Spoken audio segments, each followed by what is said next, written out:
मुळात जिल्हा परिषदेच्या उमेदवाराने प्रश्न सोडवणे आणि तुमच्या गावचे प्रश्न यामध्ये खूप मोठी तफावत आहे. केंद्र माझी ताकद मी सांगतो तेच मी तेच सांगतो. गेले 40-50 वर्ष झालं राजकारण्यांनी केवळ त्यांचा आमदार, त्यांचाच खासदार, त्यांचाच मंत्री, त्यांचाच पालकमंत्री, डिसीज बँकेचे चेअरमन तेच, सभापती तेच, पंचायत समिती तेच, सगळं तेच आहे का नाही बाबा? सगळं कोणाचं आहे? सगळं अनगर करायच्या त्यांनी सांगत ते अनगरचा आमदार, अनगरचा खासदार, अनगरचा मंत्री, अनगरवाल्याचा सेक्रेटरी, अनगरवाल्याचा चेअरमन, अनगरवाल्याचा सभापती, हे सगळं सगळं सगळं अनगरचं आहे. परंतु प्रश्न जिथं तिथल्या तिथंच. प्रश्न काय? जागचं काय हालत नाही. काय शेठचं नाव राहून गेलं आमचं, विकास शेठ वारागचे. तर हे प्रश्न सोडवायची इच्छाशक्ती राजकारणामध्ये असली पाहिजे. प्रश्न कसे सोडवले पाहिजे ह्याची जाणीव असली पाहिजे आणि ते प्रश्न सोडवण्यासाठी मी आज तुमच्या समोर उभा आहे. काल एका उमेदवारांनी तुमचे प्रश्न मांडले. इंद्रावजी, प्रश्न मांडल्यावर प्रश्नाची उकल न करता उत्तर देणं हे तसा पालकमंत्री हुशार आहे, परंतु त्या प्रश्नच कळला नाही पालकमंत्र्याला. त्याने सांगितलं की त्या 180 घरकुल पाहिजेत, 180 घरकुलाला जागा नाही. तिने सांगितलं जागा नसली आपण विकत घेऊ. अरे पण विकत घ्यायला सरकारची जागा सरकार कसं विकतं? पहिले वन विभागाची जागा, घरकुल जागा, हा प्रश्न म्हणून गुंतागुंतीचा प्रश्न आहे. हा प्रश्न वन विभाग आणि गायरान तुमचं गावठाण, हा गावठाण आणि वन विभाग ह्याचा प्रश्न सोडवण्यासाठी सन्माननीय मुख्यमंत्र्यांनी वनमंत्री आणि महसूल मंत्री यांची बैठक लावून वन विभागाची जमीन मोजून बाजूला काढली पाहिजे. राहिलेली गावठाण जमीन, गायरान जमीन, गावठाण जे आहे 23 हेक्टर ते बाजूला झाल्याशिवाय कलेक्टर तुम्हाला ह्या ठिकाणी घरकुलाला मंजुरी देऊ शकत नाही. हा साधा प्रश्न आहे, परंतु काय जर प्रश्न आले की उत्तर द्यायचं असं म्हणून 50 वर्ष झालं ह्या गावचे प्रश्न सुटलेले नाहीत. अण्णा, काल पालकमंत्र्यांनी सांगितलं की मी जमीन विकत घेऊन देतो. अरे विकत घ्यायला वन विभागात जमीन आहे, ती कशी विकत घेतो? काय दोघे सकाळ तूर लावायचा, ती राजेश पाटील बाजूला सांगणार, त्या उत्तर काही म्हणणार सभेत, ते काही उत्तर देऊन कसं चालतं? काही उत्तर देऊन चालत नाही मित्रांनो. हा वकील साहेब, हा प्रश्न सोडवण्यासाठी उच्चस्तरीय बैठक लावावी लागेल. वन विभागाच्या वनमंत्री, महसूल मंत्री आणि इथले सगळे अधिकारी एकत्र बसून वन विभागाची जमीन त्यांची मोजून बाजूला करावं लागेल. राहिलेली 23 हेक्टर गावठाण बाजूला केल्यानंतर मग आपल्याला ह्या तुमच्या क्रिकेटच्या पोरांसाठी आपण ज्यावेळेस गावठाण इतकं 23 हेक्टर आपल्याला मिळाल्यानंतर आपण चांगलं 5 एकरामध्ये क्रीडांगण करू शकतो. तेवढे पैसे क्रीडा विभागामध्ये शिल्लक असतात आणि क्रीडा विभागाकडनं करून घ्यायची धमक संतोष पाटलामध्ये आहे.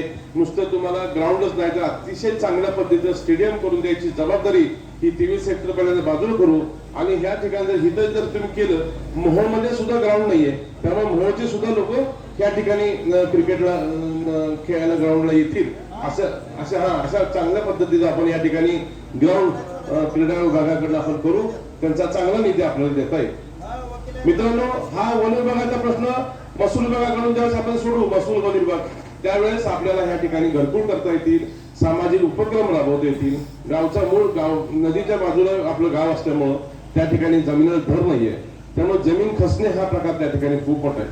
माझ्या ह्या गावात लहानपण गेलंय. हिंद्रावून आम्ही आधी अतिशय लहानपणापासूनचे मित्र आहे. मी तुमच्या एवढंच नाही, मी गावड्या शाळेत आमच्या धरून त्याच्या घरी खूप माझं त्याचं जाणं येणं, लहानपणापासून जाणं येणं होतं. अगदी त्यांच्या घरात खाल्लं पिल्लो मी सगळं आहे. माझं आष्ट्याचा फार जुना संबंध आहे माझ्या मित्रावर. मी माझं अगदी आम्ही शेजारी राहिलो. हिंद्रावच्या दारात आम्ही क्रिकेट खेळायचो अगदी लहानपणापासून. त्यामुळं तुमच्याशी आमचं नातं फार आहे. प्रश्न सोडवले पाहिजेत आणि ते कसे सोडवायची मला जाणीव आहे. मी आता मंदिराचा प्रश्न ह्यांनी विचारला, त्या मंदिराला मी 100% मदत करणार आहे. 100%. कुणी नुसतं नादे लावलं, नुसतं मतापुरतं बोलत नाही, मत नाही दिले चालतील, पण मंदिराला मी मदत करणार आहे. मी मदत करणार आणि ती मी ताबडतोब करणार आहे.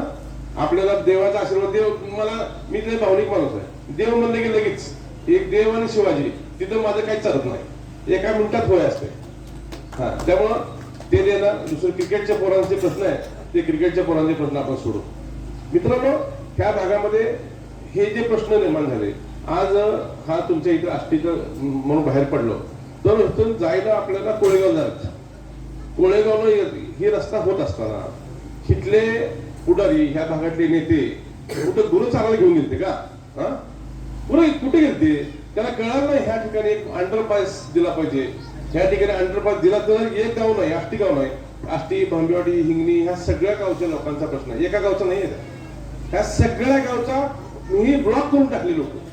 हे साधा रस्ता, प्रायव्हेट काम आहे ते काय सरकारला माहिती लागत नाही. याला तो रस्ता आहे, तो रस्ता खाजगीकरणातून टोलच्या मार्फत रस्ता केला जातो, त्याचे टोल वसूल केली जाते. फक्त तिथं पुढाऱ्याला जाऊन सांगायचं आहे, पोलीस दादा सरकारला पैसे घालायचे नाहीत भाऊ. तिथं त्या जी कंपनीचा टोल घेते त्या लोकांना सांगायचं आहे की ह्या इथल्या 5-25 खेडेगावाची लोकांची अडचण आहे आणि ती अडचण ह्या ठिकाणी बायपास खालून झाला पाहिजे, अंडरपास झाला पाहिजे. आणि तो अंडरपास करण्यासाठी नितीन गडकरीकर अधिवेशन चालू आहे. निवडणूक संपली की राणे साहेबांना धरणार.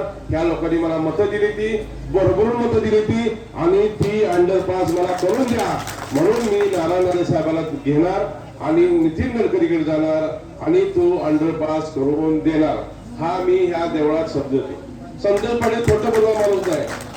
जे होत आहे तेच बोलतो आणि जे होणार आहे तेच करणार. आणि लोकांचे प्रश्न सोडवण्यासाठीच मी उभा आहे. आणि मी काय नुसता जिल्हा परिषद सदस्य व्हायपुरतं नाही. मी जिल्हा परिषद सदस्य असताना लय मोठी कामं केली.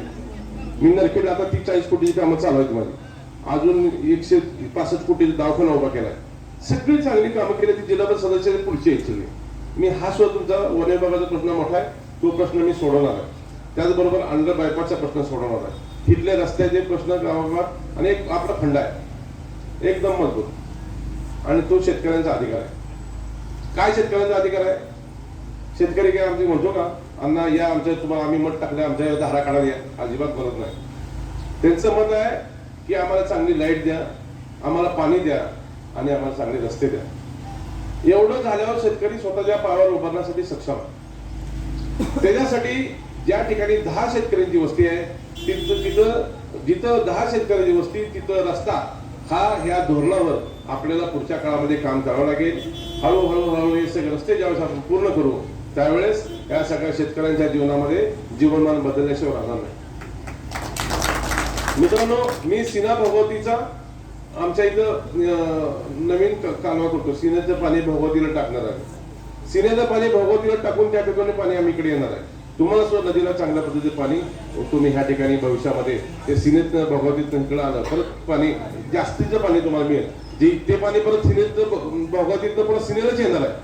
परंतु एक बायपास होणार आहे. आपल्या भागातला विकास करायचा आहे.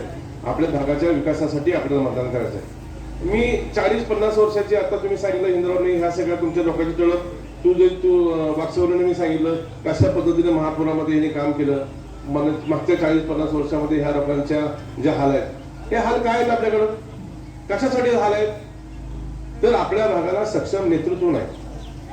स्वर्गीय शाजीराव पाटलांच्या निधनानंतर त्या राजेंद्र बाबूराव पाटलांनी त्या भागामध्ये कुठलंही नेतृत्व तयार होता कामा नाही.